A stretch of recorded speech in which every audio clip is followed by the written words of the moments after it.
Good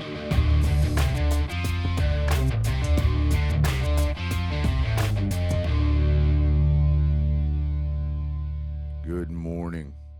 We are talking about time today. And my quote on time is pure reality.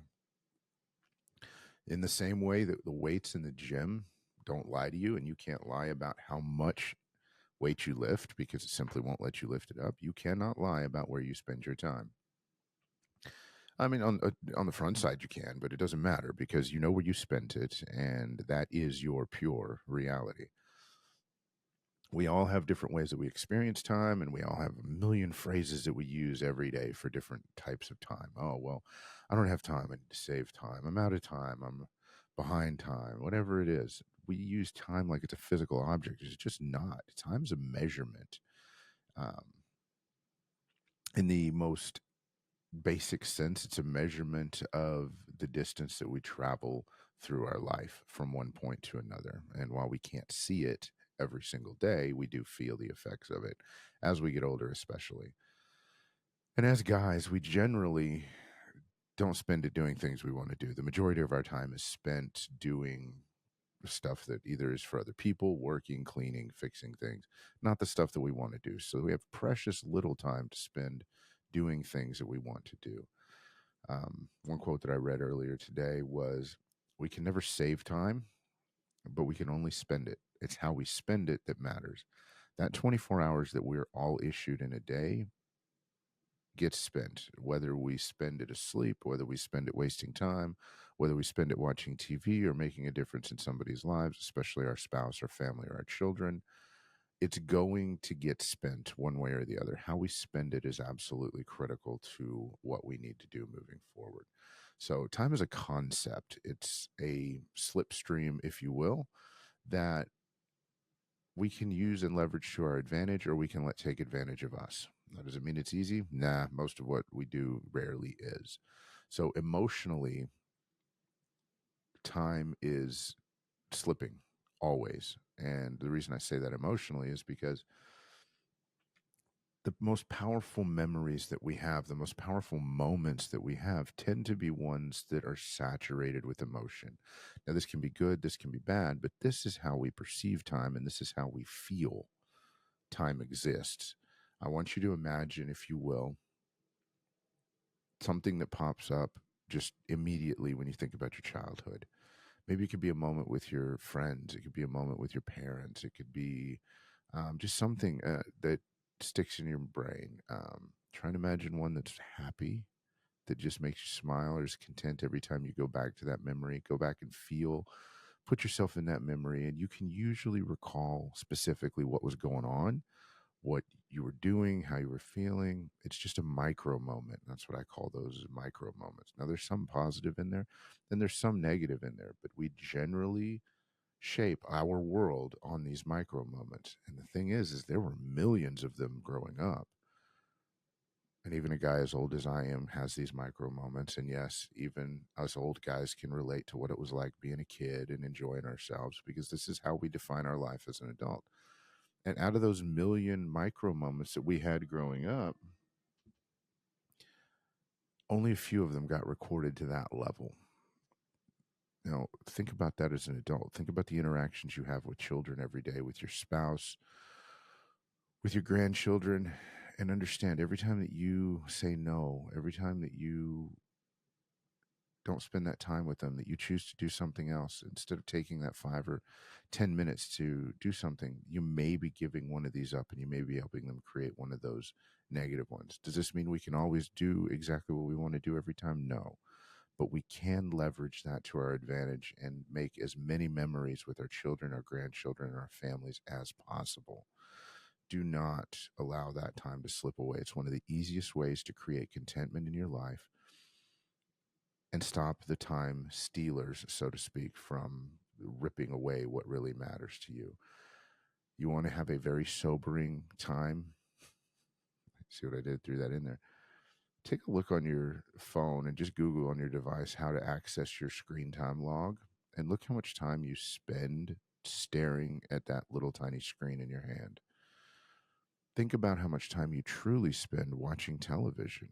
These are activities that just make time slip away. You do not get them back. That's a very sobering thought. It's a very sobering activity. So even if you cut that in half and applied that time to something else, read a book this morning, had a quote in it, was talking about if you spend an hour a day on any task over the course of 5 years, you will have mastered that task. I think Hormozy has a very similar quote. He talks about if you do something for 100 hours, or maybe it's 10,000, or whatever the exact number is, that you'll be a master at it. He uses this hack effectively to learn something new in what he talks about 10 or 20 hours over the course of a weekend. He just totally immerses himself in it. These are ways to use your time effectively, to spend your time effectively. There's other ways out there that you can set aside time for family. You can treat your family time just as important as any business or work time. You do that, your children get excited about spending time with you instead of bugging you while you're doing something else. There's ways I've talked about on other videos to use that to your advantage to and build that anticipation. But the thing is once that comes about, you have to actually spend that time with that person. You can't just let it run. So why is this all important? Why does it really matter? Well, we're either going to build the life that we want to live, or we're going to be building somebody else's life. And those are not the only two options. There's a third one that we don't talk about because it's so terrifying. In that, we will wake up one day and realize that we didn't really do anything. Our life is just a sum of going from one distraction to another, to the point where nothing actually happened. There is no legacy. Here's the sobering reality, folks. 3 generations from now, you're going to be a name somewhere. People are not going to remember you unless they remember your name, and they may not even do that. 4 generations, you'll be gone. So what you spend your time doing today, and while that's a very nihilistic view, but what you spend your time doing today matters to the people around you right now. Will you leave a legacy? Well, we all want to. We try. But in a whole scope of reality, probably not. But what we do to influence those people around us will impact those other people long term. It'll impact our children, it'll impact our grandchildren, and that is our true legacy. And that's a direct reflection of how we choose to spend our time. It's not easy, it's exhausting, but you know what? These 2 to 5 years in front of you are going to pass anyway. You can do that big task, that intimidating task, and 2 years from now it'll be done. Or you can still be wondering when you're going to start it 2 years from now and when you're going to start applying some time to it. But the time will have passed. One exercise that drives this home is the number of people in America that brag about the fact that they haven't read a book since high school, or that they never read a book, that they somehow managed to make it through high school without ever having read a book, is abysmal. Now, the fact of reading a book shows several things. It shows some discipline. It shows that you know how to read. It shows some comprehension. It shows that you can just do something. So the very physical, what book you read is irrelevant. But a lot of people are intimidated by big books. You hand somebody a book that's 1,000 pages, like, oh my God, I could never read that. It's too much. So what I'll do is I'll ask them, well, are you afraid of one word? Well, no. Are you afraid of a paragraph? No. What about sentences? Are you afraid of sentences? Well, no. Okay, and we'll negotiate back and forth to a point where we come up with a number of pages that they're not afraid of. I'll reach down to the book and I'll rip that many pages out and hand it to them and tell them when they're done, hand it back to me, and I'll give them 5 more or 10 more or whatever that number is. I've never ripped more than 5 or 10 pages out of a book, and because it proves its point. Time is intimidating. Things are intimidating when you take and look at the bulk of them together as one.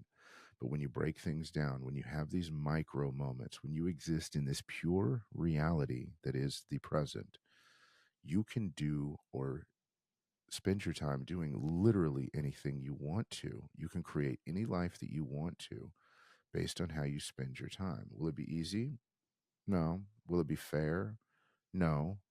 Is time going to pass anyway? Yeah. You might as well give it a shot, because if you don't, there's nobody going to do it for you. This is the same quote in the same direction that I use for the manifestation of your dreams.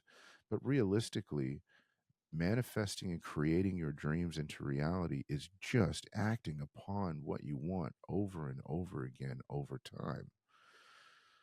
It doesn't matter. It doesn't matter that it's not fair. Do you really care if it takes you 5 years to do something it takes somebody else a year to do? You get the same reward at the end, and you have a hell of a lot more experience than they did when they got there. I don't detract from anybody that's doing better than me. I get excited for them because I'm happy about it. It also means that it's capable, that they're capable, and it's possible that I can make things happen in the way that I want to. So think about the things that you just can't stop. You can't stop time from moving forward. If it's raining, you might be able to stop the rain from hitting you, but you can't stop it from raining. The tide, if you live near the ocean, if you don't live near the ocean, the tide comes in and out. You can't stop it. You can't do anything about it. If you think about these things, these are very humbling things because the only thing that we can do is take that 24 hours that's going to pass anyway and use it. Use it to our advantage. Now, you know what? That might be sleeping some of that time. That might be working some of that time. It might be doing some of the things that we need to do during some of that time, all of which is okay because you can spend some of it with intention moving forward. Um, there's a lot of humorous quotes about time. I've got a ton of quotes about time up on my screen in front of me right now. It's crazy. But one of the thing that really comes to mind, and this is a quote by Brittany Burgunder, and when I say really comes to mind, just because I had to go look this quote up. I've heard it before, but I didn't even know who said it. It says, it's surprising how much free time and productivity you gain when you lose the busyness in your mind. And I'm going to leave you guys with this. You can either be productive or you can be busy. And we all believe that we're busy. But when you take time to look at how much busyness just exists in your mind and is not actually necessary for reality, you'll realize very, very quickly that you can spend time on those things that matter to you. You're just choosing not to. There's no such thing as spare time. There is no such thing as free time. There is no such thing as downtime. All you got is a lifetime. You need to go. That's a quote by Henry Rollins, and I'm sure he said it more aggressively than I did, but I want you to remember it in that way. Guys, thank you for choosing to take the time that you spend with me. Make sure that you like and subscribe, get notified of new episodes every time. And follow me on social media. Share this with your friends. This is one way that I can leverage my time and get that message out there to hundreds of thousands, if not millions of you, but only if you share it and you tell other people about it. Till next week. Love y'all. Peace.